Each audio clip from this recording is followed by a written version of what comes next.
안녕하세요. 김호준입니다. 이명박 정부 시절 국정원이 김대중 전 대통령 노벨상 취소를 위한 공작을 했었다는 사실 이미 밝혀진 적 있죠. 그런데 어제 국정원 적폐청산위에 따르면 국정원 심리전단은 노벨상 취소를 위해서는 단계적인 공작이 필요하다며 노르웨이의 라프토 인권상 수상을 먼저 취소시키려 했던 것이 새롭게 드러났습니다. 김대중 전 대통령이 자기들한테 뭘 어쨌다고 저런 짓을 한 걸까요? 이명박 전 대통령이 김대중 전 대통령에게 무슨 정치적 탄압이라도 받았습니까? 빨갱이라며 왜곡당하고 사형 선고당하고 외국으로 쫓겨나고 현해탄에서 수장될 뻔하고 평생을 당하고 산 건 정작 김대중 전 대통령이었는데 오히려 선거법 위반으로 정치활동도 할 수 없었던 이명박 전 대통령을 사면 복권 한 게 바로 김대중 전 대통령이었습니다. 그런데도 저런 짓을 해놓고 어떻게 지금 자기들이 정치보복을 당하고 있다고 그렇게 주장을 하나요? 반성이나 성찰 그런 건 바라지도 않습니다. 그래도 최소한 염치는 있어야 하는 거 아닙니까? 아니면 묻는 말에 답이라도 해야죠. 다스 누구 겁니까? 답을 주세요. 김호준 생각이었습니다.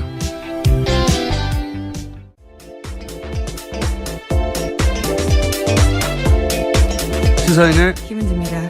다스는 누구 겁니까? 네, 어제 드디어 이시영 씨한테 기자들이 그 질문을 했습니다. 네.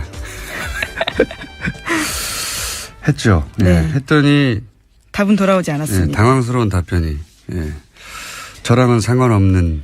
근데 이 상관없다는 것이 그 마약 관련 때문에 조사를 받으러 간 거였기 때문에 그게 지금 상관이 없다고 하는 건지 아니면 정말로 다스가 보너님과 상관이 없다고 하는 건지 답이 좀 애매모호한.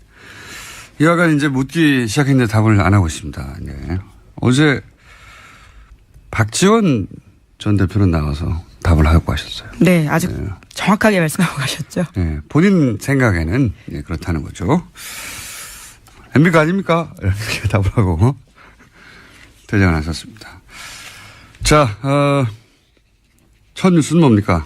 네, 예상대로 박근혜 전 대통령이 어제 자신의 재판에 나오지 않았습니다. 그래서 법원이 국선 변호인을 선임하겠다라고 밝혔는데요.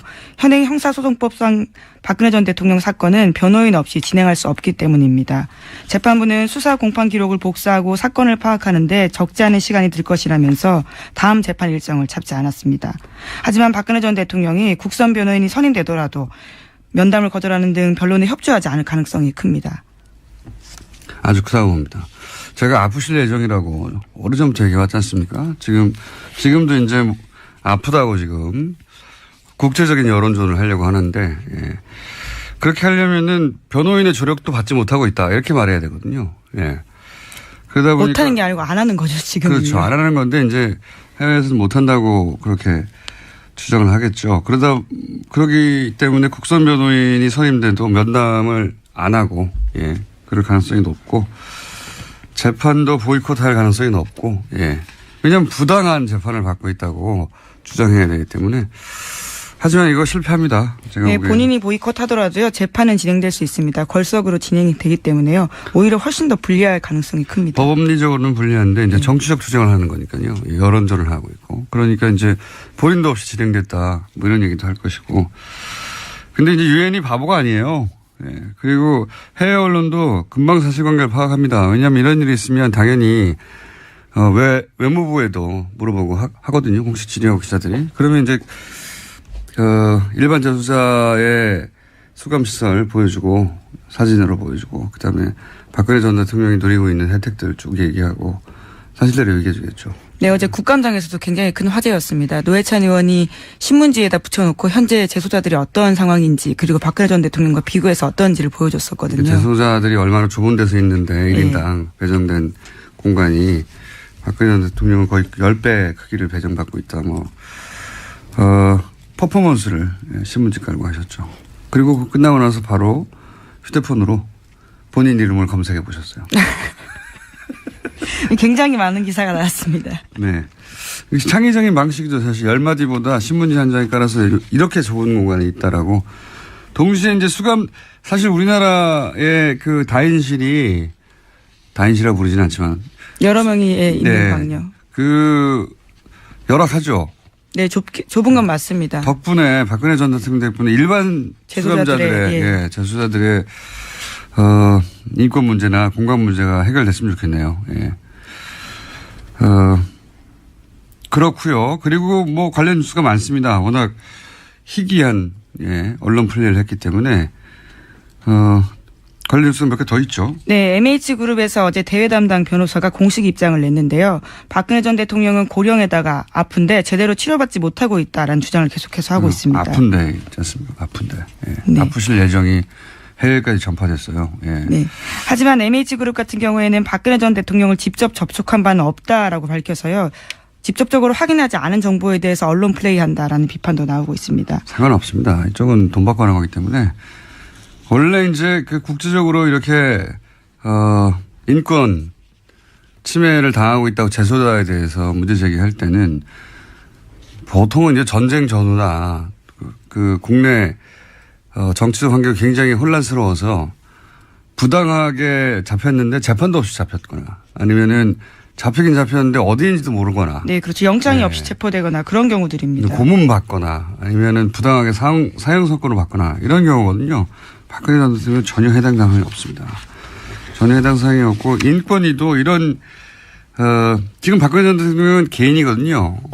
개인에 관련된 사안은 안 다뤄요. 여기서는 보통 전반적인 인권 환경에 대해서 다루지 이것도 말이 안 되고요. 네, 다음 달 9일에 검토할 기초 자료에도요. 박근혜 전 대통령 관련된 사례는 없다라고 합니다. 앞으로도 없을 겁니다. 네, 여성과 아동 최저 생계비 이런 내용만 보고서에 있다라고 합니다. 이 그룹이 UN 인권위를 상대로 한 이런 일을 해본 적이 없는 것으로 보입니다. 없어서 굉장히 어설프게 진행하고 있다. 언론 플레이를 크게 하는 것 같지만 어설픕니다. 그리고 그 회사 컨설팅 회사요. 여기는 인권 단체가 아니고 회사예요. 보니까. 네, 컨설팅 회사라고 알려져 있습니다. 네, 돈 주고 하는 곳인데 이제 어제도 말씀드렸지만 국제적으로 이제 법률가들이 아까 말씀드린 케이스 같은 경우를 놓고 이제 인권운동 하는 그런 그룹 단체가 있긴 있어요. 유럽에 많이 있는데 일단 프랑스에 있는 사람들한테 사실 이런 운동하는 사람들 서로 다 알거든요. 예. 물어봤더니 모른다고 그래요. 예. 네덜란드 쪽에도 그런 그룹인데 모른다고 하고 제가 이분들하고 면담해 본 적이 있거든요. 영국도 물어봤으니 답이 오겠죠. 모를 겁니다 아마. 그쪽에서 일하는 사람들이 아니에요. 그러니까 돈 받고 일하는 사람들입니다. 그냥 돈 많이 줬을 것 같은데. 자, 이 뉴스는 저도 계속 추적해서 좀 더 자세히 앞으로 알려드리겠습니다. 어쩌다 보니 제가 이 영역에서 일하는 사람들과 만나서 면담하고 일해본 적이 있습니다. 자, 다음 뉴스는요. 네, 어제 최순실 씨도요, 재판에 나와서 불만을 이야기했습니다. 자신이 인권 침해 당하고 있다는 취지의 주장을 같이 한 건데요. 또 자신이 지금은 약으로 버티지만 정신고문이나 고문이 있었다면 원비와 같은 사망 상태에 이를 정도로 견디기가 힘들다라고 주장했습니다. 또 검찰을 향해서는요, 딸 정유라 씨를 새벽에 남자 조사관이 데려간 건 성희롱에 해당한다라는 주장도 했습니다.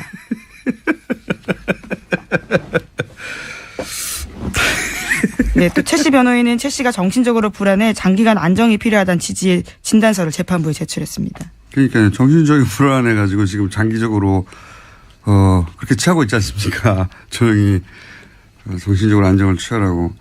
근데 이제 이런 말들을 보면요, 오토 원비어 이런 얘기도 하고 성희롱이다 이런 얘기도 하고 뭐랄까요? 저는 아무 말이나 막 하는 거거든요, 지금. 자기한테 유리하면 자기한테 유리하게만 일방적으로 해석해서.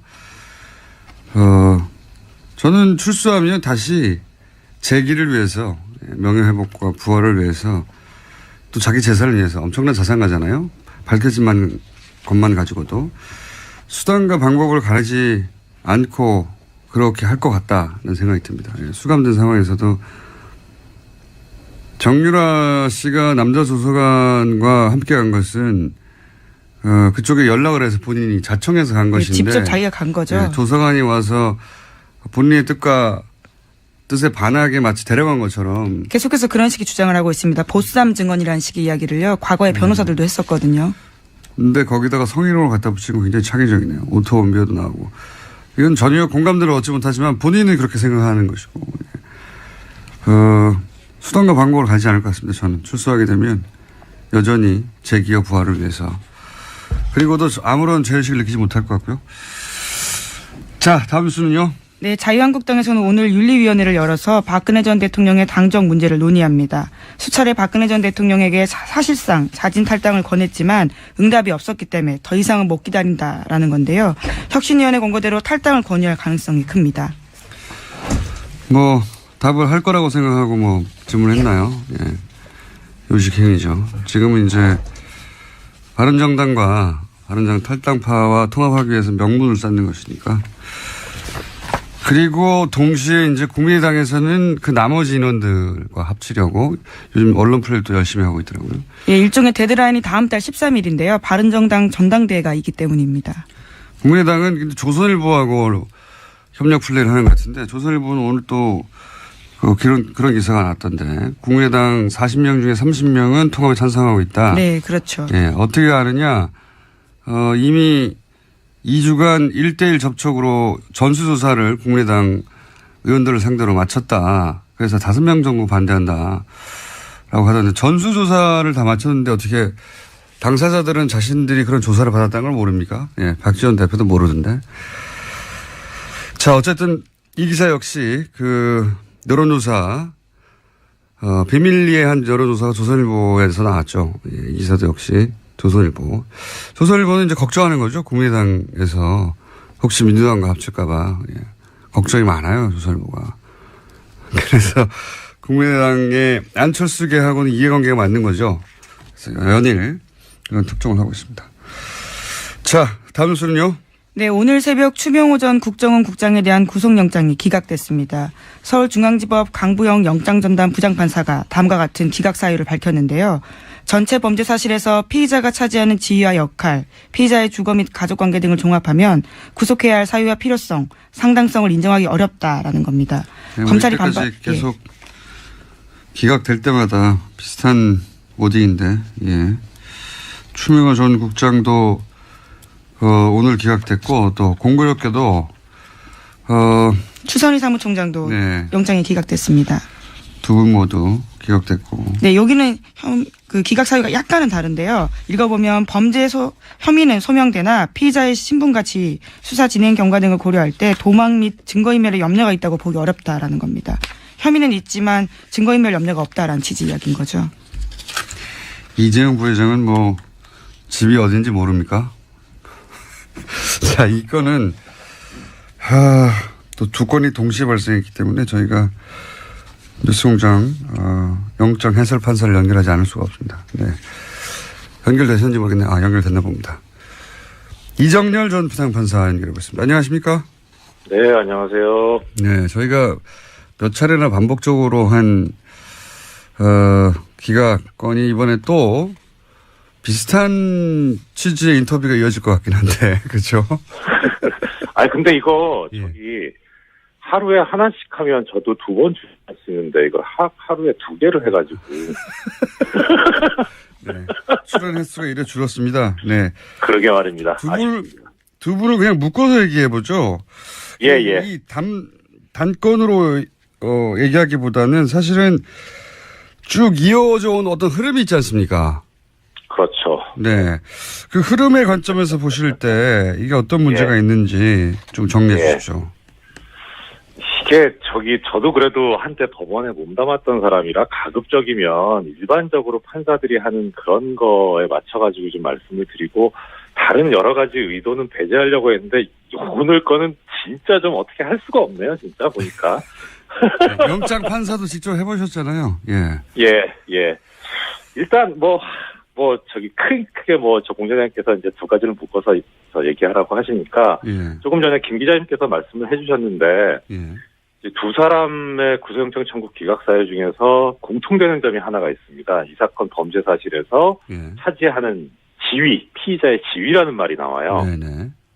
예, 그런데 이제 이 지위라는 말이 보통 이제 언제 쓰이냐면 이게 직급 이런 걸 말하는 게 아니라 범죄에 있어서의 주범이냐 네. 아니면은 뭐 수족이냐 손발이냐 이런 거를 의미하는 거거든요. 이 지위라는 게. 네네. 그런데 이제 지위에 비추어 보니까 해서 기각을 했다는 건 결국 지위가 별게 아니라는 얘기잖아요. 네. 예, 그러니까 이제 두 사람이 이제 손발이다. 뭐 그러니까 지위가 높아서가 아니라 지위가 낮아서 풀어졌다. 그렇게 그렇죠. 해석된다. 그렇죠. 예, 그렇게 해석이 돼요. 일단은 기각 사유를 보면요. 네. 근데 이제 뭐 추선희 총장은 뭐 일단 배제하고 추명호 국장을 놓고 보면 이 양반이 지금 국정원 국장이었잖아요. 네. 국장 정도 된 사람이 이제 별게 아니면 그러면 그 윗선이 이제 당연히 별거겠죠. 그러면. 예.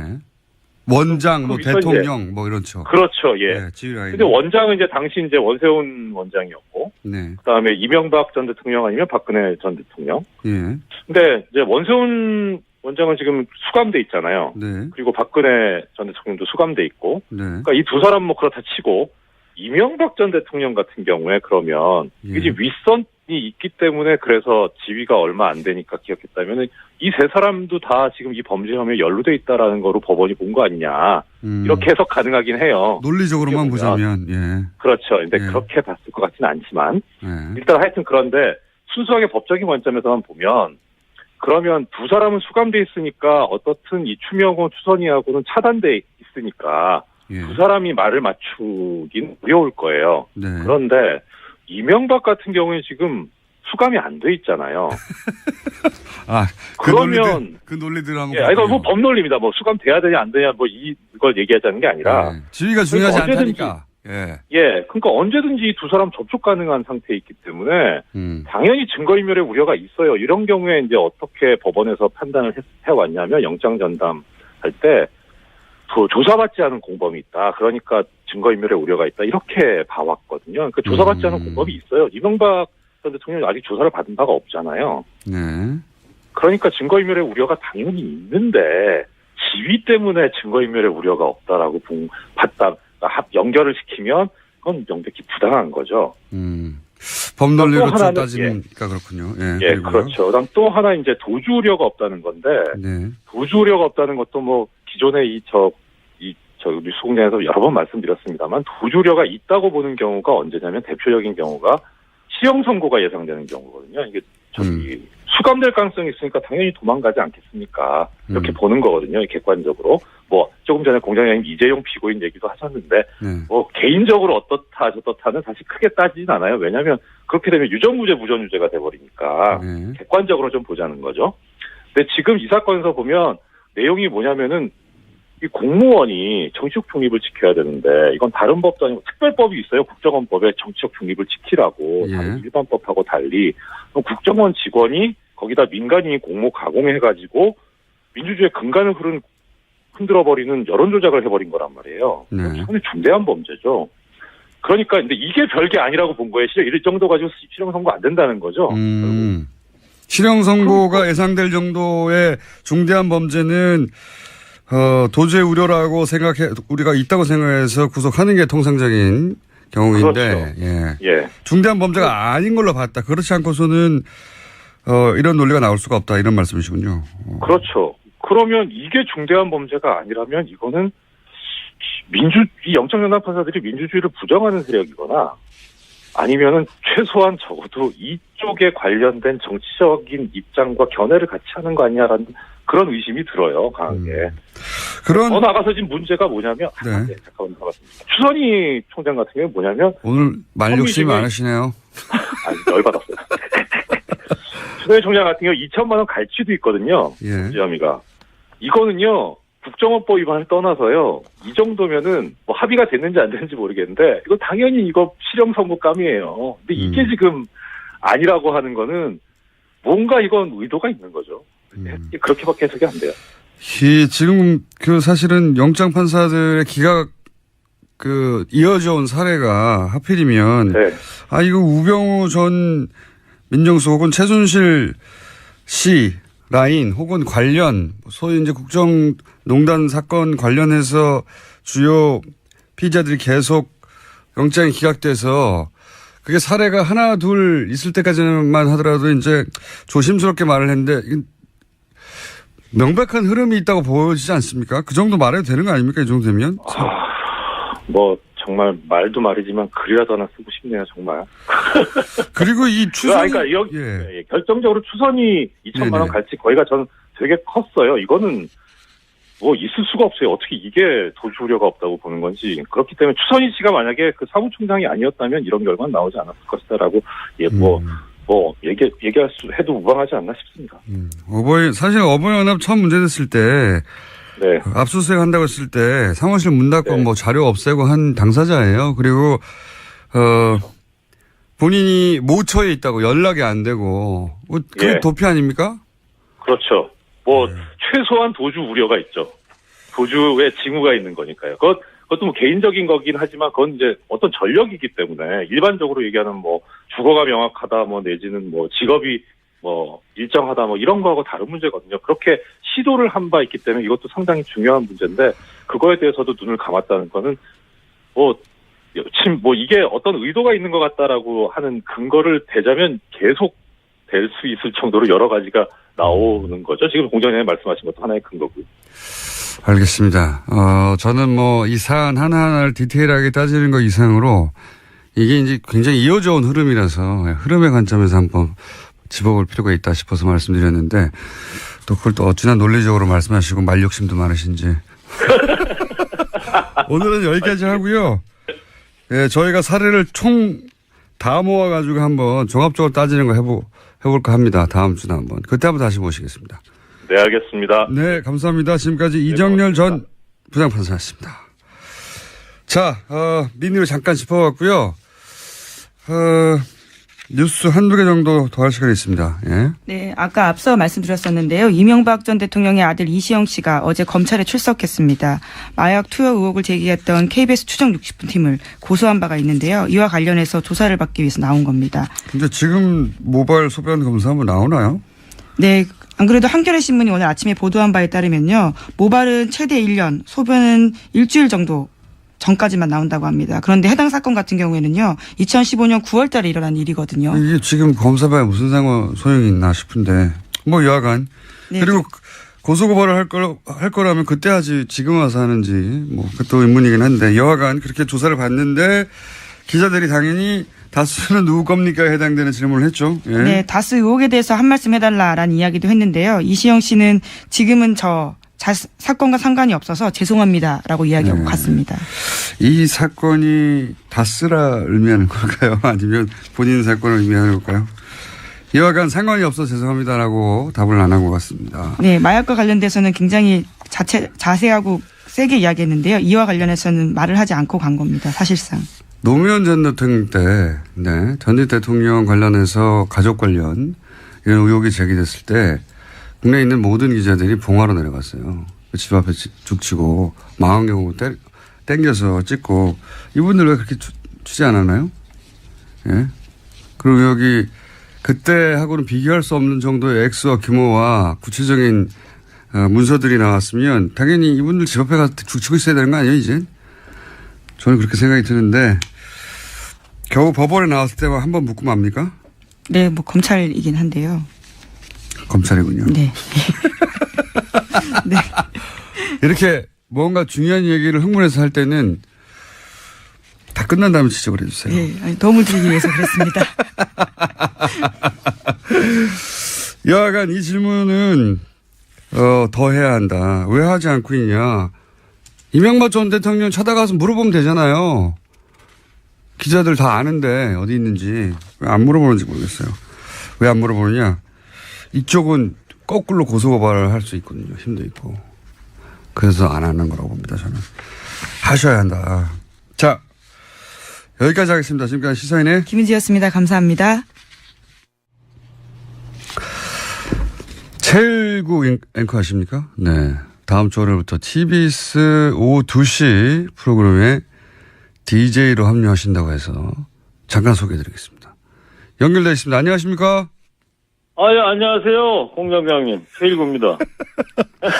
네. 항상 약간 시비 거는 듯한 톤으로 말씀하시는데. 아닙니다. 지난번에 김어준 빠빠이스 녹화하고 두 번째 뵙네? 혹시 라디오 진행 예전에 해보셨어요? 저기 옛날에 MBC 있을 때요. 예. 김미아 씨 그 세계는 그리고 우리는 그때 김미아 씨가 휴가 간다 그래가지고 갑자기 한 닷새 정도 월요일부터 금요일까지. 예. 그게 방송 한 30년 하시면서 라디오 하신 유일한 기간입니까? 닷새? 그렇죠. 예. 그거하고 또 보도국에서 11시 뭐 최일구의 경제 뉴스 이래가지고 그런 거 한 1년 정도 해봤고요. 경제뉴스 그런 거는 대본 있는 거 아닙니까? 그런 거죠. 네. 예. TBS가 판단을 잘못한 것 같은데, 이거. 자, 게다가 그, 인생은 뭐 있니 곡도 내셨잖아요. 그렇죠. 8월 네. 말에 인생 뭐 있니 전세아니 멀세 그런 노래 냈죠. 예. 제가 직접 들어봤는데, 노래 실력이 뛰어나지는 않은데 정도가 아니라, 이거 부르면 안 되겠던데요, 어디서. 여보세요.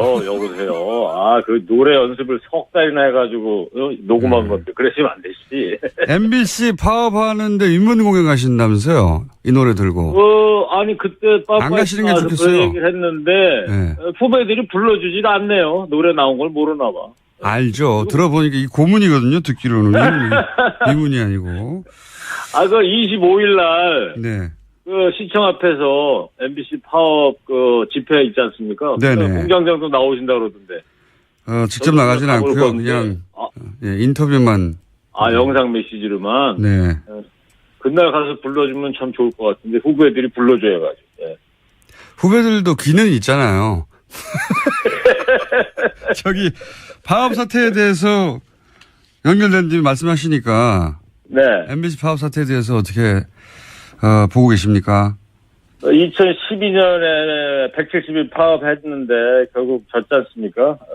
김재철한테 진 게 아니라 국정원한테 진 건데 결국에는 그동안 5년 동안 후배들 인격 모독에 수치심 다 견디면서 숨만 쉬고 살아왔지 않습니까? 정신병원 다니고 약 먹는 후배들도 많다고 그래요.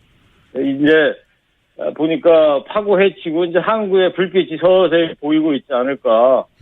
제가 이런 말 안 해도 후배들 단단히 뭉쳐가지고 지금 고용주 김장겸 퇴진은 외치고 있고 반드시 이뤄낼 것이라고 보고 있습니다. 후배들 단단히 해서 이번에는 반드시 승리할 것이라고 생각을 합니다. 알겠습니다. 이 프로그램 성격이 시사 아니죠? 정통 시사 우리 공장장께서 하시는 그런 건 아니고 음악하고 정보 뉴스 이런 걸 아우르는 예. 즐거운 교양 프로그램이다. 이렇게 생각하시면 될 것 같아요. 음악이요? 예. 네네네. 음악에 대해서 뭘 하십니까? 여보세요. 제가 어릴 때 꿈이 가수였지 않습니까? 뭐 잘해 음악은 모르지만 하여튼 음악은 즐겨 듣고 부르고 그러니까 제목이 뭡니까? 한번 해보려고요. 제목이요? 예. 이 프로그램 제목 네네. 최일구의 허리케인 라디오. 예. 다음 주 월요일부터 라디오에 허리케인이 불 겁니다. 그렇군요. 예. TV에서 낮에 왜 그런 말 있잖아요. 아침에는 김어준, 예. 저녁에는 손석희. 예. 근데 낮에 사람이 없어 낮에. 낮에는 최일구 한번 해보려고요. 낮에는 최일구. 예. 뜻대로 잘 안 되실 것 같고요. 그리고 TBS는 이제 6개월마다 개편을 꼭 지키지 않습니다. 6개월에 한 번씩 개편합니까? 네. 6개월은 버티실 수 있어요. 6개월 하다가 6개월 전에도 잘릴 수가 있겠네, 그러면? 그렇죠. 이 오랜만에 일구했는데 이거 큰일 났네, 이거. 예? 자, 이제 제가 보기엔 이게 마지막 인터뷰 같고요.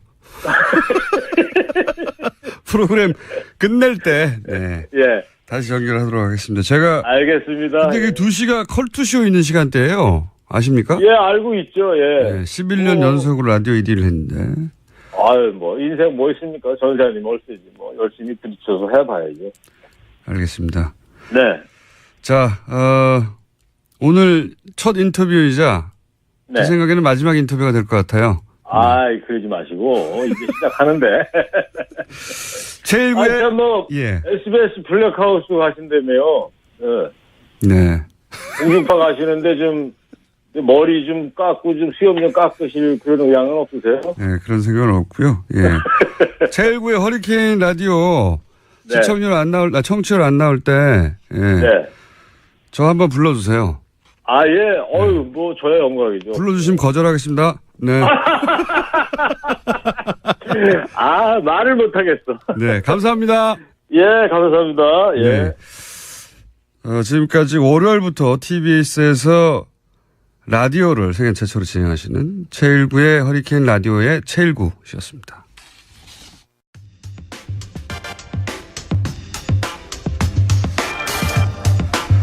어제 국정감사에서 제2 롯데월드가 군사안보상 심각한 위험을 초래한다.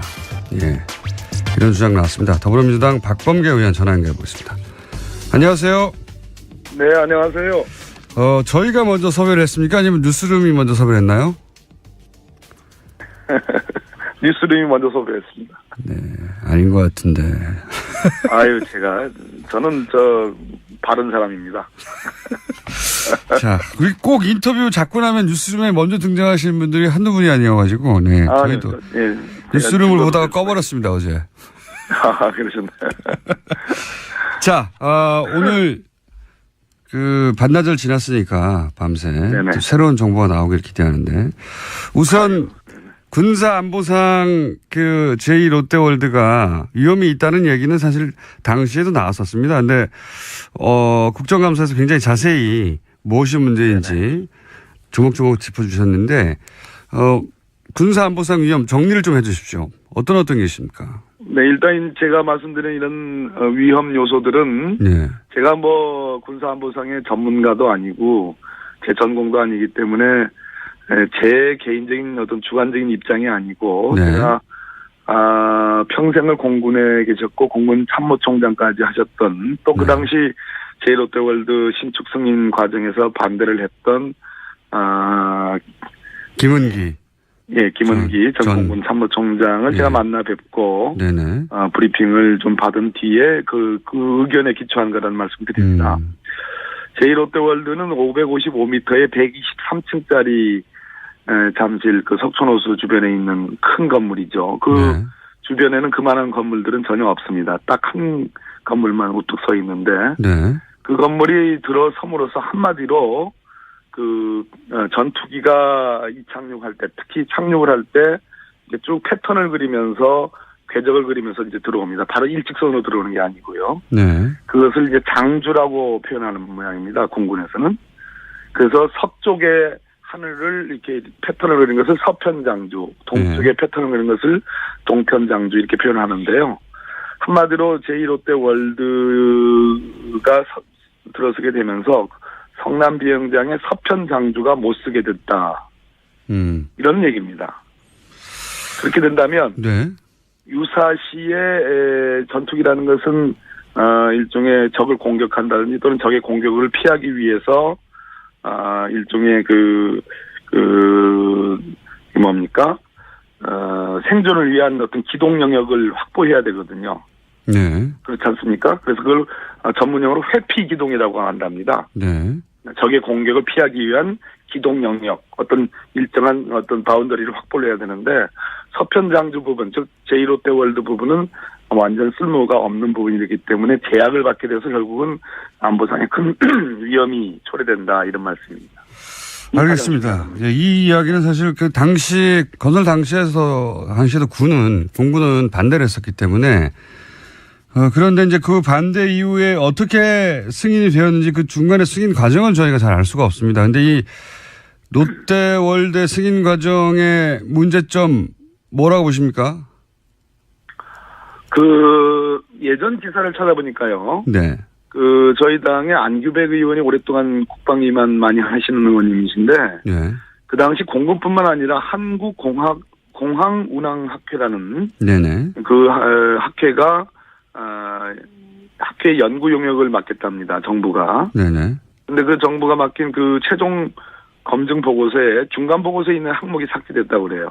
그것이 바로 아까 제가 말씀드린 이 제1롯데월드가 건축되게 되면 서편 장주 확보가 어렵다. 네. 하는 그런 중간 보고서의 항목이 최종 보고서에는 없어졌다고 합니다.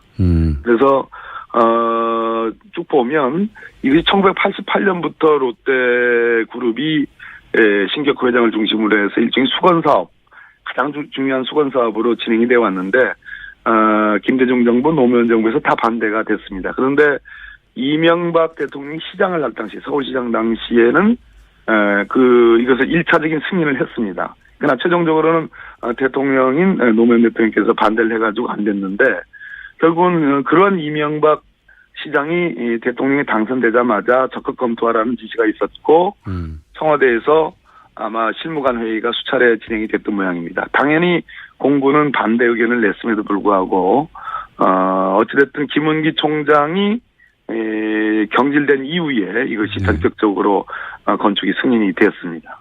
김은기 공군참모 당시 총장이 반대해서 경질됐을까요? 그럴 수도 있겠습니다. 얘기를 듣다 보니까. 이명박 대통령이 취임하자마자 군에 대한 인사를 했는데요. 예.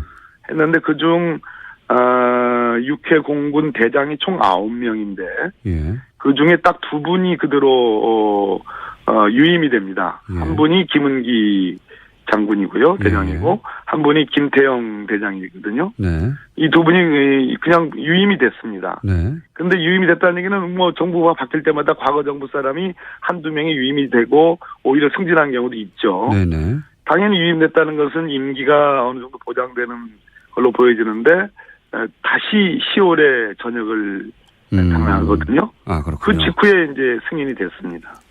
상관관계가 있을 수도 있겠습니다. 아니, 저는 뭐 그런 기사들은 많이 있죠. 네. 최근에 청와대 캐비넷에서 관련 문건이 발견됐다고 했는데 혹시 그 내용은 아십니까? 그런 문건이 발견됐다는 얘기는 전에 들었습니다. 그러나 내용은 네. 제1롯데월드와 관련된 내용이라는 정도만 알지 구체적인 내용은 알지는 못합니다. 적폐청산위원회에 계시는데 청와대에서도 안 알려주는군요. 위원장인데. 이게 언제 알러보는 건가 싶기도 하고요. 농담이고요. 아마도 이것은 상당히 아니 적폐청산위원장이니까 그 정도는 아셔야 할 것 같고 알려줄 것 같은데 청와대에서 사실은 이런 내용을 공개할 때 굉장히 아니요. 조심하는군요. 예. 이제 어제 제가 국정감사에서 문제 제기를 했고 이것이 네. 공론화되면 네. 저는 이것이 공개되지 않을 수 없다고 봐요. 예. 이거는 무슨 얘기입니까? 성남 공항이 미군과 이해관계가 얽혀 있다. 이런 얘기도 나오던데 이게 무슨 얘기입니까? 군사기밀과 관련성이 있어 보입니다. 그러니까 우리가 지금 현재 어느 정도의 위험이 있느냐. 네.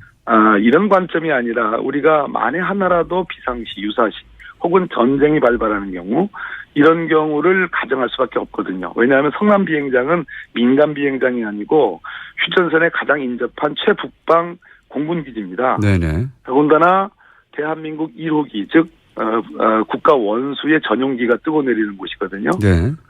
이런 곳에 지금 제1롯데월드에서 제가 사진도 공개했습니다만 관측이 다 되는 거죠. 비행기의 이착륙이. 예. 자, 이것은 아주 취약한 어떤 안보상의 위험이 노출된 거고요. 테러가 가능할 수도 있고. 자, 그런데 북의 침공시, 남침시, 네. 북한의 남침시에 있을 수 있는 여러 가지 작전 수단들이 있는데 그와 관련된 중요한 공군 비행장이라는 겁니다. 오늘 이 정도만 좀 말씀드리겠습니다.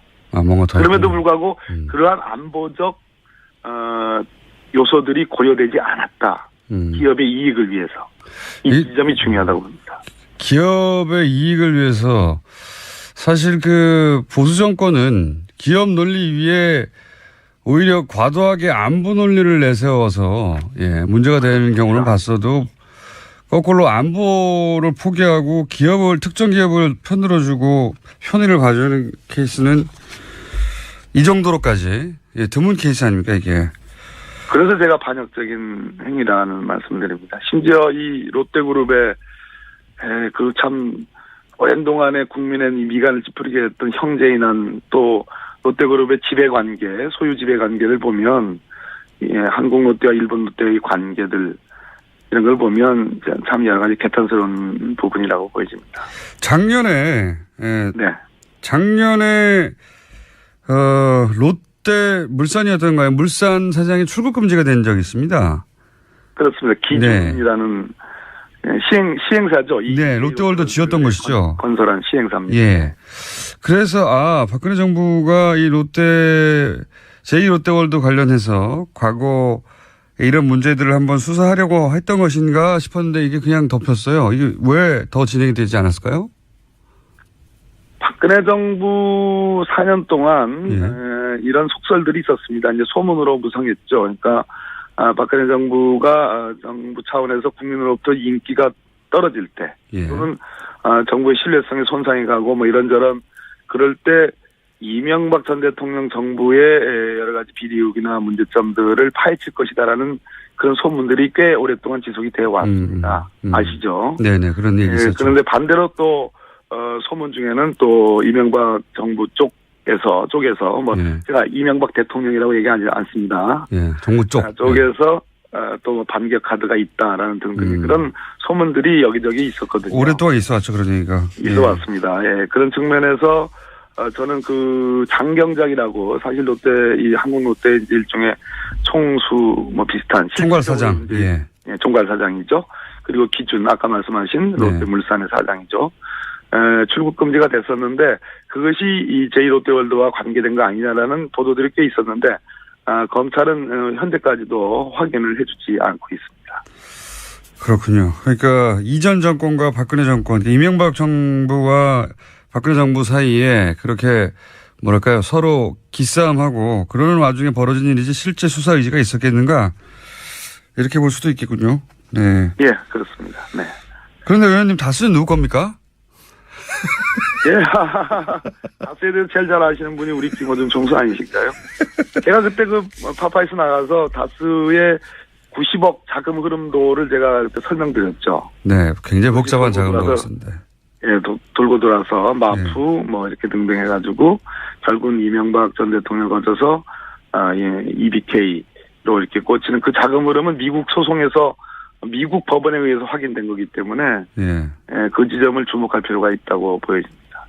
이렇게 말씀하시면 잘 처음 듣는 분들은 잘 모르실 것 같고 한마디로 말하면 이제 BBK에 들어갔던 자금이 결국은 주가 조작에도 이용된 정황 흐름이 쫙 있지 않느냐 그런 도표를 보여주셨는데 그게 미국 법원에서 나온 흐름이다. 그런 말씀이신 거죠. 네. 그래서 다스는 누구 겁니까? 자, 노력하십시다요. 노력하십시다. 지금 연결한 김에 이거 좀 여쭤볼게요. 이명박 정부 시절 인사들은 그리고 지금 야당도 그럽니다만 가장 큰 반발은 이명박 전 대통령 측근들 쪽에서 나오는 것 같습니다. 이게 정치보복이라고 주장하거든요. 이런 일련의 국정원 관련해서 문서들이 나오고 하는. 어떻게 보십니까? 정치보복이라는 주장에 대해서는? 한마디로 참 일수에 붙일 얘기인데요. 스스로 너무나 잘 알 거라고 생각을 하고요.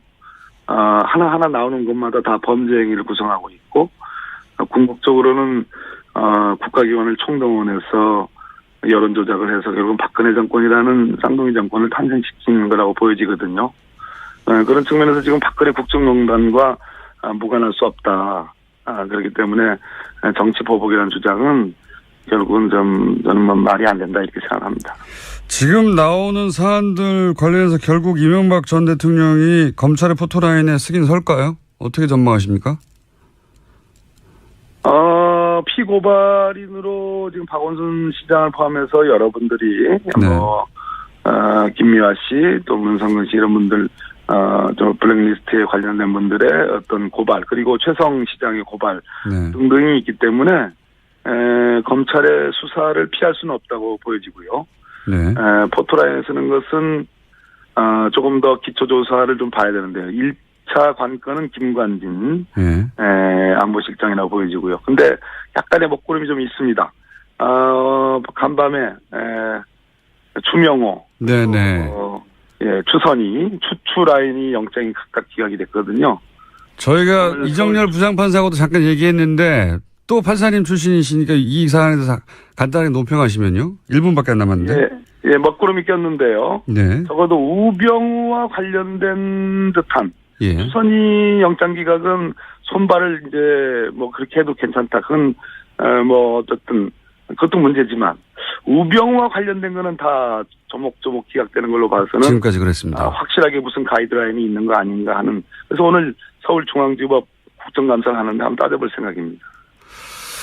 의원님도 우병우 라인이 이때까지 계속해서 기각되거나 아니면 빠져나간 그 연장선상에서 이 기각을 보시는 거군요. 예. 제 명확한 흐름들이 드러나고 있다고 저는 보여집니다.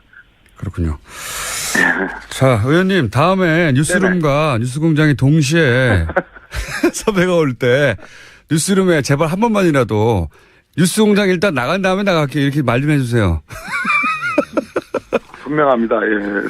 동시에 오지 않았고요. 선우가 분명합니다.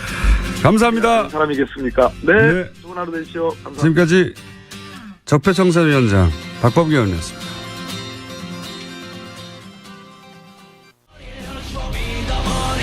천둥 번개가 쳐야 되는데 잘 안 치는 방송입니다. 안원구 전 대구지방국세청장님 나왔습니다. 안녕하십니까. 네.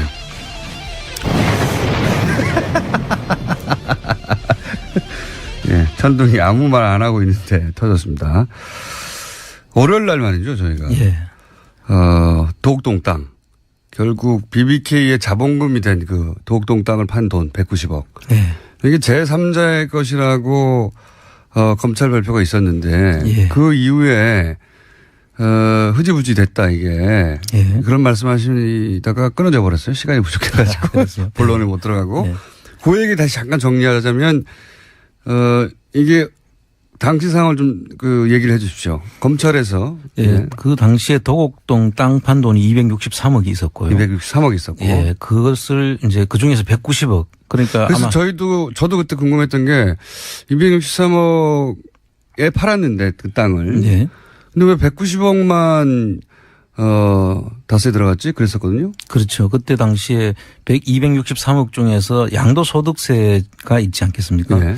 그 부분들을 빼고 보니까 한 190억 정도가 그 남은 부분들이 하고 거의 일치를 해요. 그러면은 사실상 이 BBK 자본금을 집어넣으려고 실제로 도곡동 땅을 판 거가 맞네요. 돈이 딱 맞네요. 예, 거의 그 일치를 합니다. 거의 비슷한 금액인데요.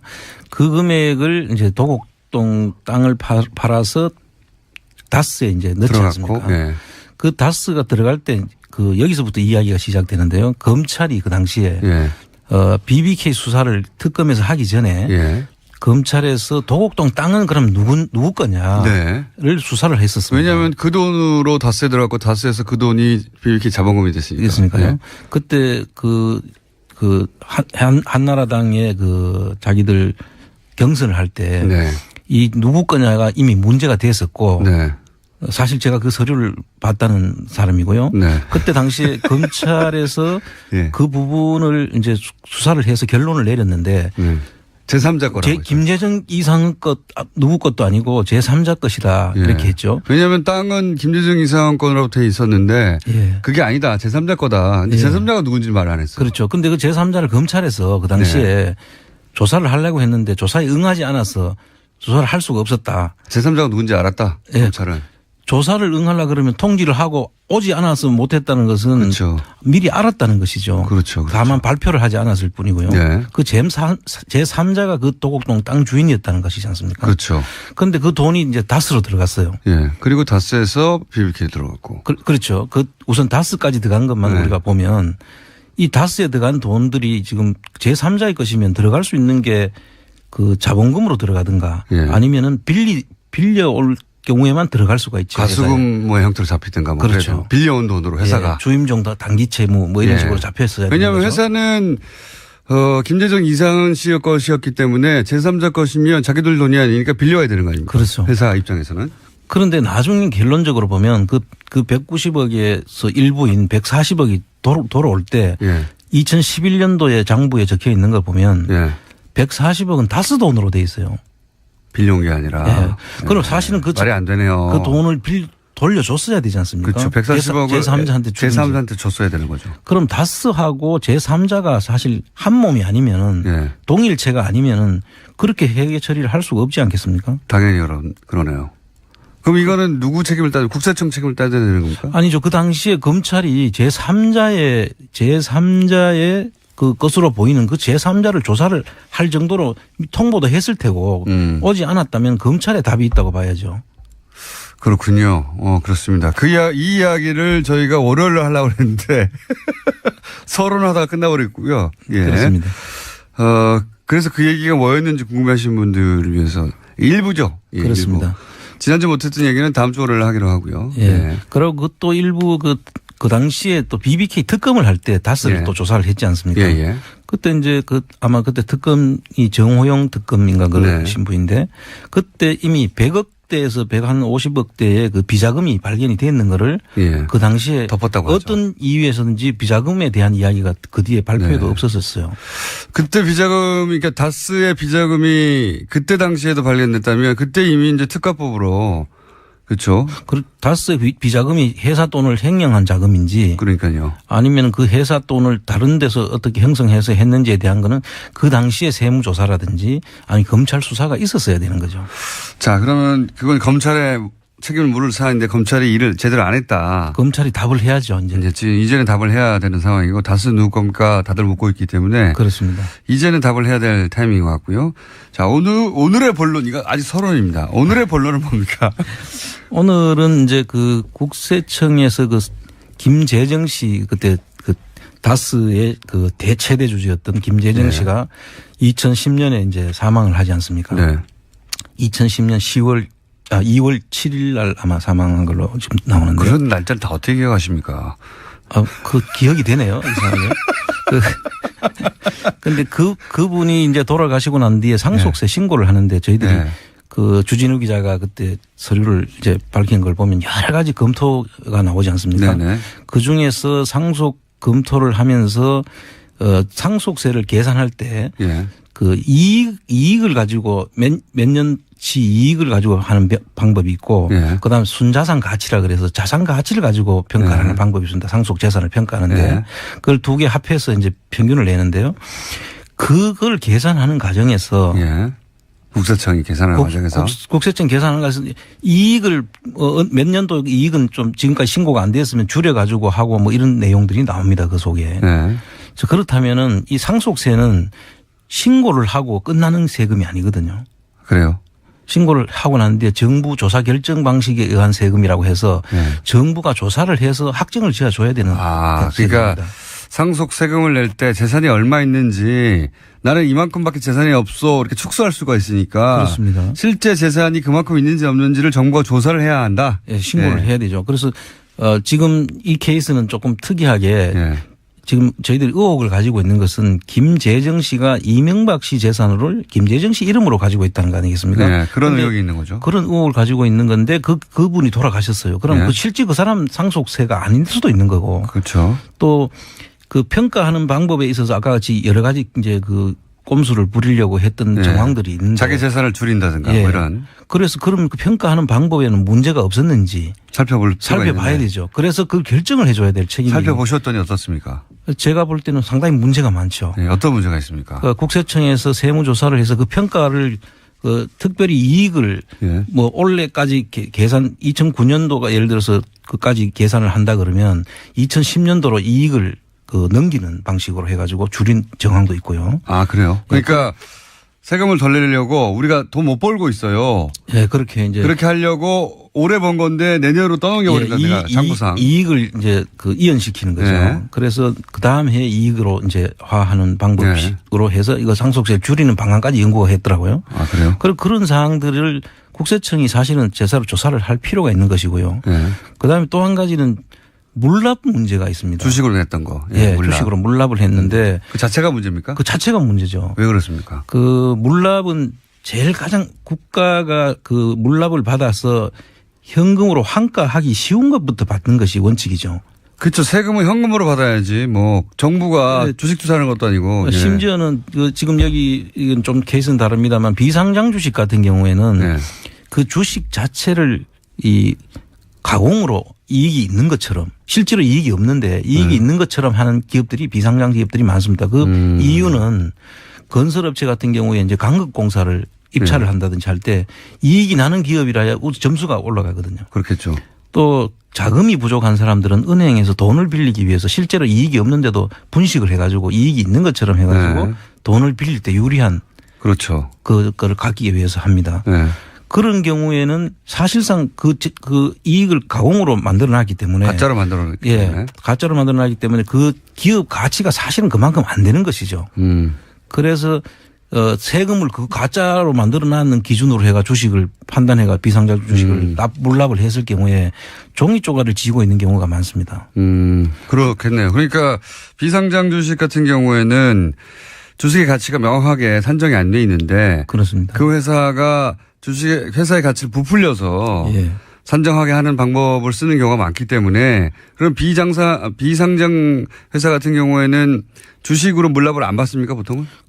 가급적이면 안 받으려고 그러죠. 그렇겠죠. 낼 수 있는 현금이 있다든지 부동산이 있으면 우선적으로 그게 내게 하고 네. 또 상장 주식 같은 경우는 상장 주식은 바로 환가가 가능하니까 그렇죠. 상장 주식을 먼저 받게 돼 있고요. 그렇죠. 그 모든 것들이 안 될 때 이제 비상장 주식도 이제 받는데요. 하다 안 되면. 그런데 이 케이스는 조금 다릅니다만은 그 비상장 주식을 받도록 하기 위해서 왜냐하면 네. 자기들이 오로지 좋은 기업이니까 이게 네. 앞에서 이야기한 그런 거하고는 다른 거니까 네. 그 남들 손에 들어가는 걸 싫어하는 그렇죠. 임에도 불구하고 정부에 보관돼 있어야 안심할 수 있는 그런 주식이지 않습니까 이게. 그렇게 의심하고 있습니다. 저희가 그렇습니다. 매우. 예. 그래서 그거를 하는 그 제도를 하는 과정에서 어떤 꼼수가 동원되나 하면 전번에 이야기했던 충북 옥천 땅 같은 경우는 150만 원, 35만 평이 네. 150만 원 정도 그 채권 최고인 190만 원이지만 네. 150만 원 정도를 네. 가지고 물납을 근저당권을 설정해 놓고 네. 30년간 그 지상권을 설정해 준 그런 케이스 아닙니까? 예. 그런 케이스라면은 그 정도 액수라면 해결하라라고 하고 그 땅을 받았어요. 그렇죠. 예. 그거는 사실 문제가 될 게 없죠. 그 한가가 적어도 150만 원 이상 되지 않겠습니까? 예. 그런 것부터 먼저 낼 수 있는 것들은 다 땅에 내야죠. 뻔히 있는데 그렇죠. 그 땅으로는 안 받았다는 거잖아요. 그렇죠. 뻔히 알면서도 그 뒤져보면 야 이거 그 근저당이 150만 원밖에 안 되니까 이거 해결하고 이 땅으로 내라 이렇게 예. 해야지 정상인 거죠. 그래서 어제 이제 국감장에서 박영선 의원께서 그 물납 제도에 대한 문제점을 지적을 했고요. 예. 그랬더니 그 김동연 그 부총리가 예. 그 이야기를 하죠. 앞으로 이 물납에 대해서 그 검토를 다시 해서 제도를 정비를 하겠다. 제도 정비 앞으로 하고 이미 벌어진 거 어떻게 하면 다스. 그래서 그거는 이제 사실 지금 남았는 이제 상속세 부분은 예.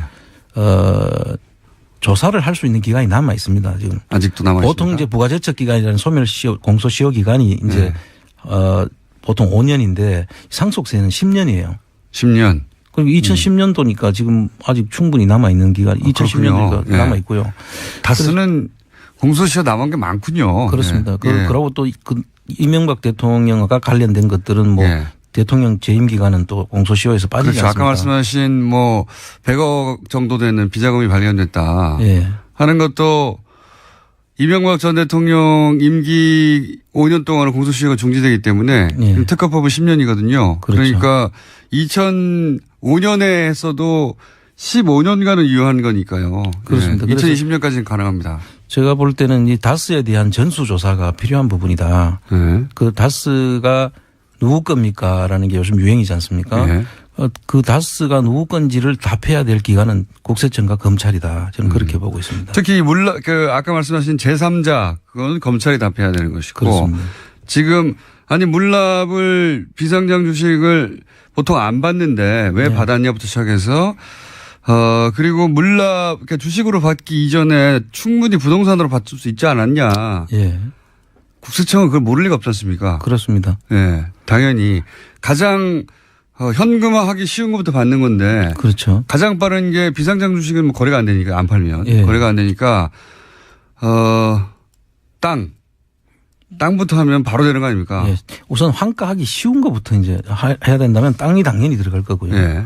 그다음 뭐 회원권이라든지 예. 다른 그 상장 주식이라든지 이런 것들을 먼저 팔아가지고 이제 환가를 했어야 되죠. 국세청이 그 부동산을 팔아서 내라고 충분히 할 수 있는데도 불구하고 그건 안 하고 예.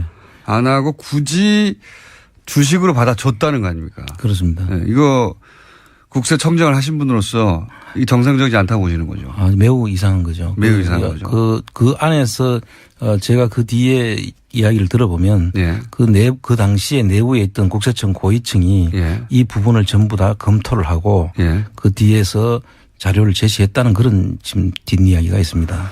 그렇다는 얘기는 지금 당시 다스가 소위 상속세를 내려고 여러 가지 고민을 하고 그런 문서가 나왔지 않습니까? 그렇습니다. 이렇게 하면 어떻고 저렇게 하면 어떻고. 그런데 고 코치를 국세청에 있는 고위 관계자가 했다는 이야기를 들은 적이 있습니다. 그렇습니다. 아, 그래요? 예. 번개! 전누 어떻게 갔어? 다치라고. 그러니까 그 돈을 어떻게든 받아야 될 쪽에서 예. 사실은 거꾸로 코치를 해준 거네. 이렇게 하면 좋다고. 그렇죠. 가장 잘 아는 곳이 국세청이니까. 그렇죠. 아주 그 피해가는 방법을 제일 잘 알 수도 있죠. 네. 그걸 조사를 하는 기관이니까요. 그럼 국세청을 대상으로 해서 검찰이 이거를 하나의 건으로 조사해야 되는 거 아닙니까? 그 당시에 이 건에 대해서는 그 두 기관이 예. 사실은 직접 안 하면 예를 들어 국세청이 직접 조사를 해서 이거 조사할 수 있는 기간이 남아 있으니까요. 네. 자기 시정 기회를 줘야 되잖아요. 네. 그래서 일단 한번 보게 하고 네.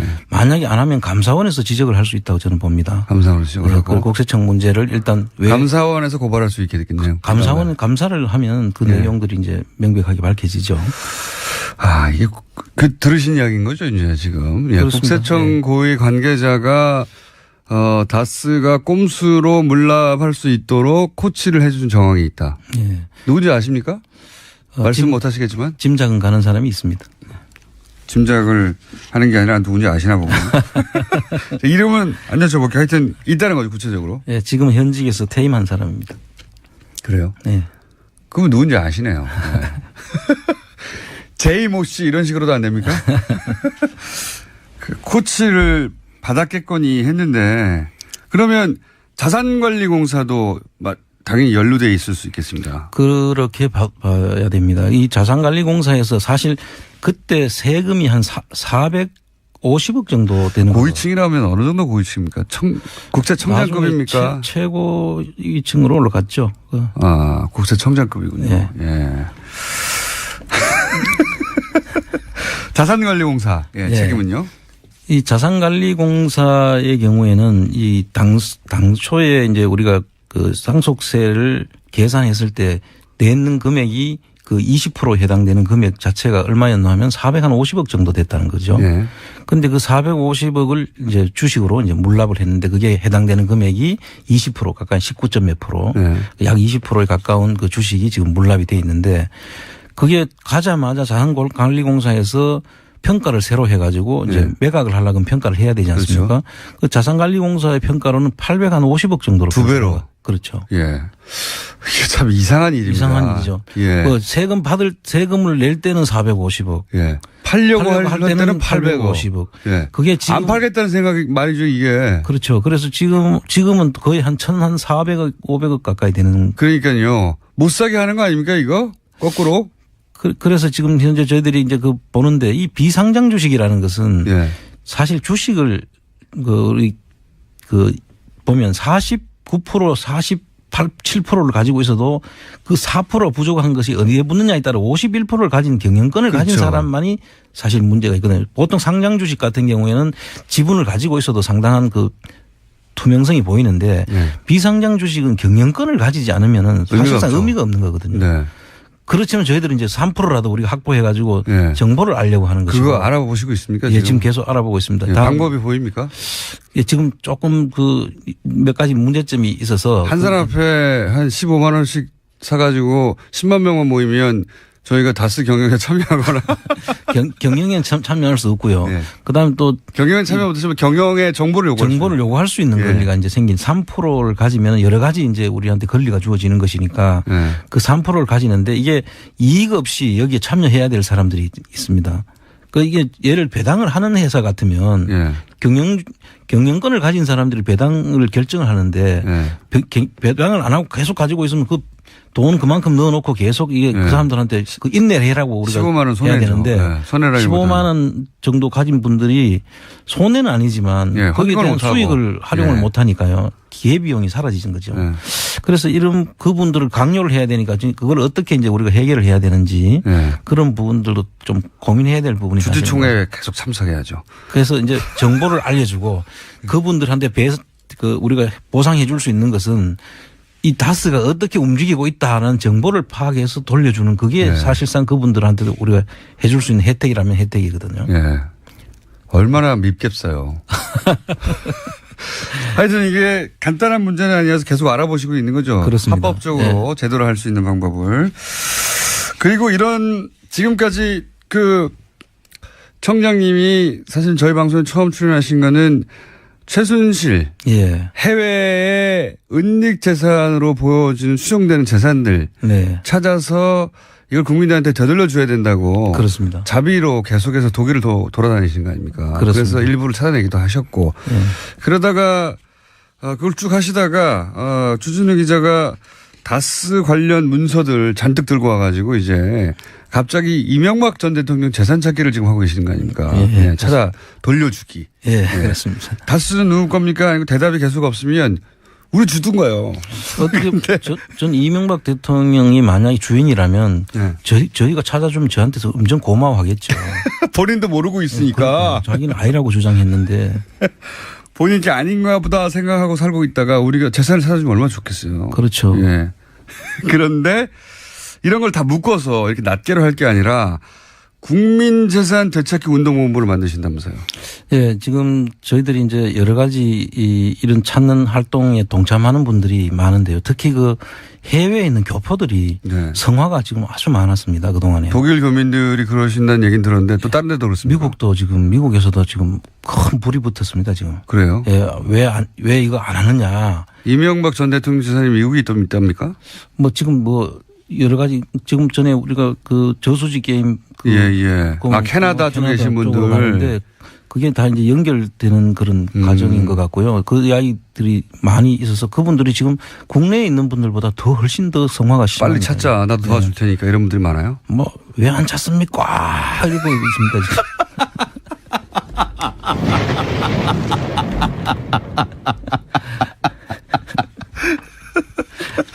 아니 이제 개그까지. 예. 처음에 저희가 청장님과 방송할 때 진행하기 참 쉽지 않았거든요. 네. 그래서 저희가 전등번개를 준비했는데 이제 꽉까지 하시고. 그런 요청이 너무 많아서 예. 이제 혼자 방송에 나가서 얘기하는 것을 넘어서서 예. 국민운동본부를 발족을 해서 이분들의 뜻을 모아야 되겠다, 중지를. 그렇습니다.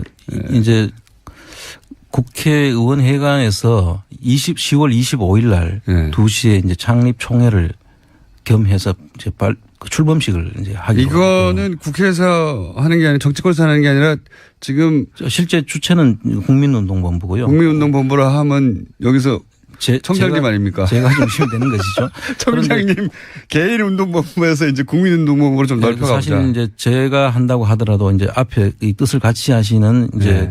그 종교계, 그다음에 그 시민단체, 네. 그다음에 그 학계, 또 여성계 이런 분들이 전부 다 같이 참여를 합니다. 알겠습니다. 이 운동본부가 이제 만들어지는군요. 이게 이제 청장님이 자비로 사비로 해외 돌아다니면서 하던 일이 점점점 커져서 이제 국민운동본부가 언제 발족됩니까? 10월 25일 날 발족하고. 10월 25일이면 다음 주인데요? 예. 그렇죠. 다음 이제 바쁩니다. 지금 그래서 뭐 정관도 만들고 지금 한창 지금. 정관도 혼자 만드신 거 아니에요?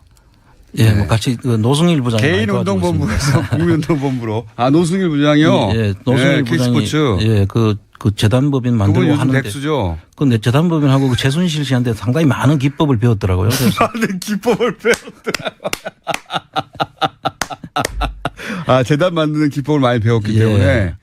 아주 전문가 수준 뺨치는 수준이에요. 재단은 이렇게 만드는 게 일 만들면 된다. 네. 그러니까요. 그렇게 해서 배운 거를 이렇게 좋은 데 쓰면 되는 거죠. 네. 그래서 국민운동본부가 발족이 되고 아직 근데 뭐 홈페이지도 안 만들어지고 그런 상태죠. 네, 지금도 계속 만들어 가고 있고요. 그때 되면 이제 저희들이 그 홈페이지도 다 만들어지면 이제 발표를 하고 그 누구든 참여할 수 있도록 그렇게 기회를 드릴 생각입니다. 이게 이제 혼자 시작해서 여기까지 온 거고요. 홈페이지 만들어지고 본격적으로 발족되면 많은 분들이 관심을 가지고 참여할 겁니다, 아마. 네. 그렇겠죠. 예. 더 이상 이제 본인 주머니에서 비행기표 안 사도 되는 그 지점까지 갔으면 좋겠고, 그래서 이제 본인 재산인지 모르는 분들에게 다 찾아줬으면 좋겠네요.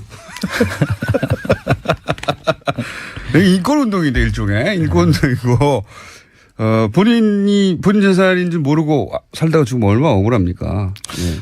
저희가 다 딱지를 붙여가지고 그렇죠. 돌려드려야죠. 예. 이거 당신 거 하고 이렇게 딱 붙여가지고. 자, 오늘은 여기까지 하겠습니다. 국민운동본부하고 그리고 다시 주식 사기 운동. 예. 그것도 저희가 준비해서. 국민운동 본부에서 추진할 수도 있겠습니다. 그러네요. 예. 본부가 생기니까 네. 여기로 다 모아서 하면 되겠군요. 자, 노승일 씨도 함께 한다고 합니다. 네. 재단 만드는 법을 최순실 씨한테 배워서 여기서 활용한다고 하네요. 여기까지 하겠습니다. 지금까지 안원구 전 대구지방국세청장이었습니다. 감사합니다. 예, 감사합니다. 안원구 청장님 드디어 방송에서 개그까지 하시는 경지에 도달했습니다. 네. 천지개벽에 가깝습니다. 첫 방송을 다시 돌려서 저희가 들려드리고 싶네요. 제가 웬만하면은 방송하다가 중간에 끼어들어서 이렇게 웃기도 하는데, 예, 그때 잘 뻔했거든요. 초반에. 그래서 제가 못자게 천둥을 집어넣은 건데, 네, 이제는 막, 꽉! 이런 것도 하시고. 문자도 많습니다. 네. 개그센터가 천지개벽이라고.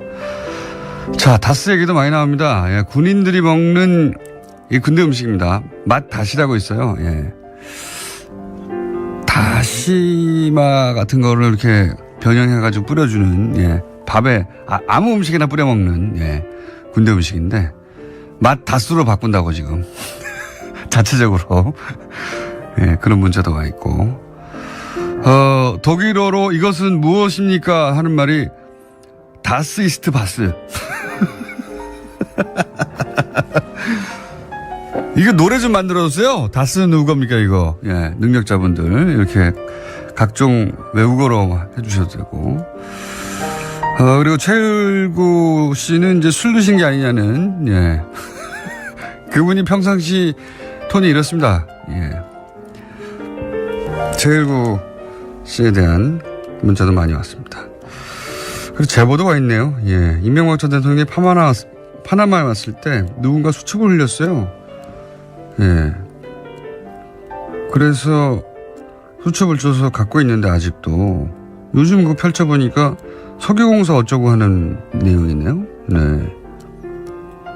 주진우 기자한테 보내주세요. 뭐 아무것도 아닐 수도 있지만, 네. 모르지 않습니까? 원래 모든 큰 사건은 아주 사소한 우연에 의해서 출발하는 경우가 굉장히 많습니다. 네. 저희가 연락드려 볼게요. 예. 이제 제보도 오네요. 불친절한 에이스가 제보창이 되고 있습니다. 여기까지 하겠습니다. 동심과 전통 파괴자, 예, 황교익 마칼레님 씨 나오셨습니다. 안녕하십니까. 네, 안녕하세요. 지난주에 막걸리 얘기하셨고, 예, 거기 단 거 넣지 말라고, 예. 오늘은 뭡니까? 막걸리 쓰는 게 이제 소주. 막걸리의 대항마 소주. 소주. 예, 예. 소주는 계속 잘 살고 있죠. 그렇죠. 소주는 뭐 어마어마하게 마셔요. 예. 그런데 그 소주들이 만들어지는 그 과정들을 잘 모르고 이제 마시는 경우가 많죠. 두 종류의 소주가 있어요.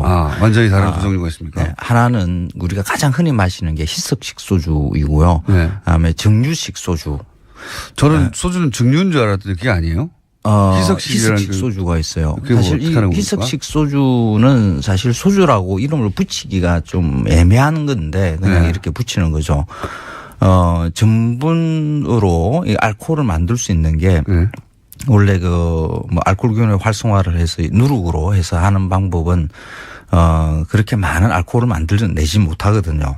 생산성이 좀 떨어지거든요. 그렇죠. 그런데 요즘 뭐 기술이 발달하다 보니까 알코올을 갖다가 최대한 많이 이렇게 뽑아낼 수 있는 기술을 가지고 있습니다. 그래서 그런 방식으로 알코올을 한 95도짜리의 주정이라고 그러는데 95도짜리 술 이렇게 생각하시면 돼요. 그렇게 만들어서 거기에다가 물을 타는 거죠. 그래서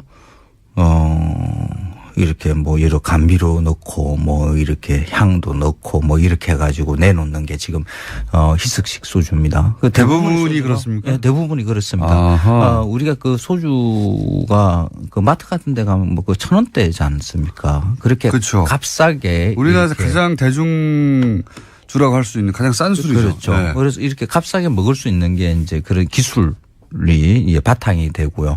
또 하나가 이제 값싼 재료이거든요. 그 소주들은 타피오카라는 그 재료를 씁니다. 이거 뭡니까? 처음 들어봤는데요. 저 보통 이제 동남아시아나 아프리카나 뭐 이런 데 보면 그 뿌리 위에 이렇게 뭐 고구마처럼 이렇게 큰 고구마처럼 그쪽 지역에서는 보통 이걸 식량으로 이렇게 쓰는 거였는데 네. 그게 전분을 아주 값싸게 확보할 수 있는 식물이거든요. 그거는 캐고 난 다음에 그 위에 있는 줄기와 뿌리 그냥 박아 놓으면 또 네. 거기에서 또 나와요? 또 나오고 또 나오고 하는 그렇습니다. 그래서 값싸죠. 그래서 그 타피오카를 가지고 지금 우리가 그걸 수입해서 그렇죠. 소주를 만듭니다. 거기서 전분으로 발효시켜가지고 95% 그렇죠. 만든 다음에 그다음에 물이랑 기타 등등 섞어서 뭐 20도 정도로 맞춘다. 그렇죠. 그런 거군요. 뭐 10몇 도짜리 뭐 이런 것도 나오죠. 그래서 그 타피오카가 그 본격적으로 들어오는 게 1970년대 말이거든요. 네. 그 이전에는 사실 고구마로 소주를 많이 만들었죠. 고구마로. 네. 고구마 소주는 한 70년대 이전에 태어나신 분들은 다 이렇게 고구마 소주를 드셨을 겁니다. 그 옛날 뭐 조선시대 같은 경우에는 이제 물론 쌀로 한 소주를, 전통적인 방식의 정류 소주를 마셨을 거고요. 이 고구마 소주에서 타피오카 소주로 넘어가는 과정에서 그 우리나라 농업 운동사에서 아주 중요한 사건이 하나가 벌어집니다. 1976년이었는데 그때 이제 한평 지역에서 고구마를 농민이 생산한 것을 농협과 뭐 그 수매를 해서 농협이 수매를 해서 주정회사로 이렇게 주기로 했는데 소주회사죠. 주기로 했는데 농협에서 그걸 수매를 안 한 거예요. 왜요? 주정회사에서 무슨 어떤 조작을 하기 위해서 그리고 타피오카가 이제 그때부터 이제 검토가 되기 시작하거든요.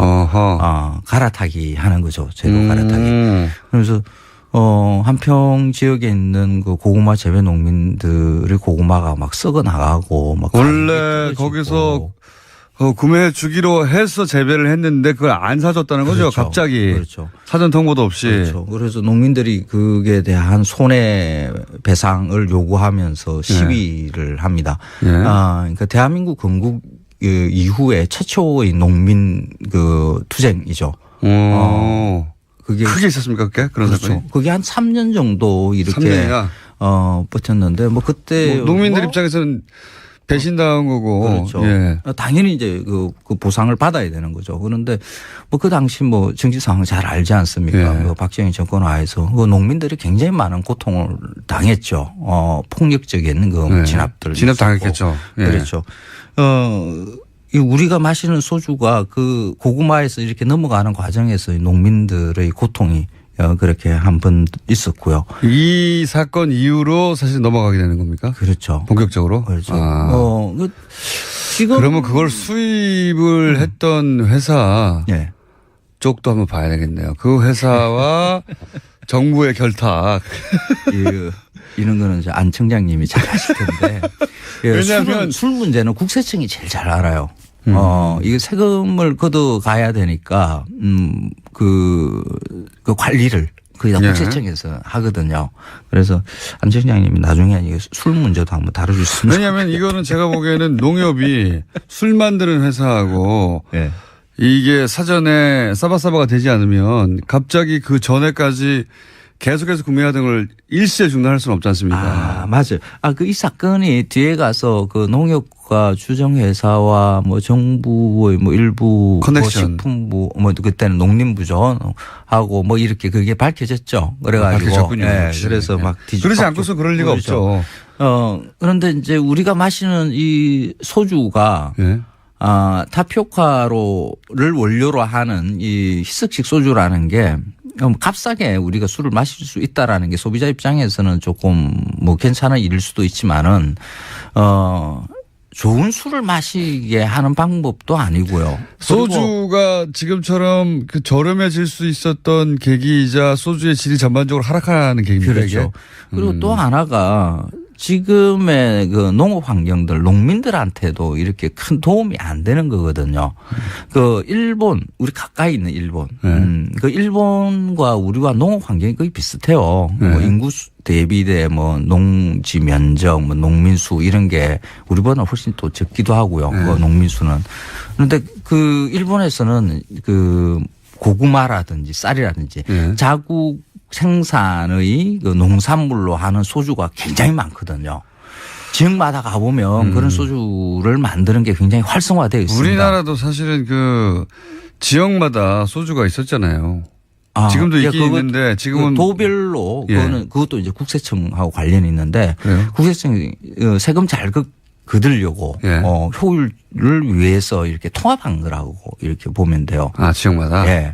근데 그 자연 발생적으로 그 지역 사람들이 먹는 소주. 술, 이게 그래서 유명한 중요하거든요. 소주. 그래서 일본 가면 우리는 뭐 그런 걸 지역 특산 소주로 이렇게 많이 사오고 해요. 비싸게 사옵니다. 네, 비싸게 사오죠. 그게 다 쌀, 고구마 뭐 이런 지역의 산물로 만드는 거예요. 자기들만의 제조법으로. 그렇죠. 근데 지금 우리는 지금 올해도 이제 쌀 그 생산량이 뭐 다행히 뭐 결과를 보니까 뭐 소비량 생산량은 그렇게 크게 늘어난 것 같지는 않은데 이건 많아요. 쌀이 재고로 넘치고요. 쌀을 정부에서 어떻게 관리하기 위해서 이렇게 따로 시장에서 격리시키기 위해서 돈을 또 막 들여야 되고 하는 일이 많거든요. 이때는 그러니까 뭐 70년대, 80년대 다 그랬지만 60년대도 포함하여 돈 벌려고 돈 벌려고 말하자면 지역의 전통이나 또는 그런 생산 방식에 있던 물건들이 싸그리 대량 생산으로 바뀌고 저렴해지고 가치는 떨어지는 그런 것도 있죠. 그런데 그러니까 원래 있었는데 없어졌다 이거는 조금 아니에요. 그래요? 아예 처음부터 없었다고 봐야 돼요. 우리나라에서는 지역마다의 특별한 제조법, 소주 제조법이 따로 그렇게 있지 않았습니까? 가양주라고 해서 지역마다가 아니라 이제 집집이 술 빚는 법들이 다 달랐죠. 근데 그 가양주가 산업화, 근대화 과정에서 그 공장형으로 이렇게 바뀌어 나가야 되는데 그 과정에 딱 그 일제 강점기가 이렇게 물려 있죠. 일제가 들어와서 그 술의 그 제조 유통에 관련되는 것을 통제를 하기 시작하면서 우리가 의도하던 대로의 이렇게 지형이 구도가 이렇게 만들어지지 못한 거죠. 그래서 그 예전에 있었는데 그것을 복원한다 뭐 이런 생각을 하게 되면 사실 밑에 있는 자료들을 뒤져보면 가양주밖에 안 나오거든요. 그래서 그런 생각보다는 아예 지금 없는 데에서 새롭게 만든다라고 생각하는 게 나을 수도 있습니다. 우리 힘으로 이제 근대화 못 되다 보니까 근대화 과정에서 보통 다른 나라에서 이게 산업화 질이 좋은 전통주가 어떤 상품화되고 그런 과정을 자연스럽게 거치는데 우리가 그 과정을 거치지 못했다. 그래서 그 일제강점기의 것들을 그 술들은 보면 다 일본 자본이 들어와서 일본인들에 의해서 술이 만들어지죠. 그래서 그 기술을 사실 한국 그때 당시 조선인이죠. 그때 당시 조선인들은 거기서 기술자로 일을 하지 못하고요. 뭐 심부름이나 하고 그러니까 좀 하찮은 일들 이런 것을 일본인들이 맡겼어요. 근데 이런 얘기 할 때마다 느끼는 건데 뭐 이제 가까운 나라끼리 다른 나라 뭐 유럽이나 다른 데 역사를 보더라도 이 나라가 이 나라를 지배하거나 전쟁하거나 하는 게 많잖아요. 가까이 있으면 원래 투닥투닥 하는데 근데 하필 우리가 일본에 강점을 당해도 하필 그 시점에 당했나 몰라요. 근대화되는 시점에. 아주 잴 수 없어요. 맞아요. 굉장히 중요한 시기인데 그 시점에 당했나 몰라요. 하필이면. 뭐 역사라는 건 뭐 되돌릴 수 없는 거니까 지금 우리의 현실을 이렇게 들여다보는 그 일로 이제 역사를 봐야 되겠죠. 지금 상황에서 다시 우리의 소주, 제대로 맛있는 소주를 지역별로 만들어내는 작업들을 지금이라도 해야 되지 않는가. 말씀 듣고 보니 그러네요. 하지 못했던 걸 해야 한다? 그렇죠. 쌀이 너무 많아요. 지금 곡물 작업도를 보면 지금 우리나라는 20%대밖에 안 되거든요. 뭐 20%, 23% 뭐 이 정도라고 이야기를 하는데 쌀 작업률은 의무 수입량 빼놓고 난 다음에는 100%예요. 그러니까 뭔가 균형이 안 맞죠. 쌀만이 오직 지금 상황에서는 농민 입장에서는 돈이 되니까 쌀을 포기하지를 못하는 거거든요. 그러면 쌀을 지금 뭐 농민이 돈이 되니까 뭐 어쩔 수 없이 그것만 계속 짓겠다라는 그런 상황이 만들어져 있으면 이 쌀 소비를 늘리는 방법을 강구를 해야 되거든요. 이거 지금까지는 주제가 완전히 다른. 지금까지는 전통인 줄 아는 것도 다 아니라고 다 뭉개버리시더니 이번에는 전통이 될 수 있었는데 일본 강점기 때 못했으니까 지금이라도 만들어야 되는 거죠. 그래서 쌀은 전통 생산자인데요. 좋은 소주의 재료예요. 쌀로 소주를 제대로 만들어서 고급화해보자. 그렇죠. 그러면 쌀 걱정하는 것들 조금씩 들 수 있고요. 맛있는 술도 좀 마실 수 있고요. 지역 경제가 이렇게 살 수 있는 좀 활성화될 이렇게 수 있는 생산적인 이야기를 하시는 거 처음 들어봤네요. 아니 원래 제가 항상 생산적인 이야기를 하죠. 당신이 잘못 알고 있어 하고 홍군형을 내주시다가 그러니까 전통은 조선에서 이렇게 있던 것이다 하고 이렇게 이야기하는 것으로 끝내야 될 게 아니라 지금 우리의 전통은 뭔가 대한민국의 전통 술은 뭔가 조선의 것은 사실 의미가 없습니다. 일제강점 것도 의미가 없고요. 지금 당장의 전통을 한번 만들어보자. 그래서 황교안 씨였습니다.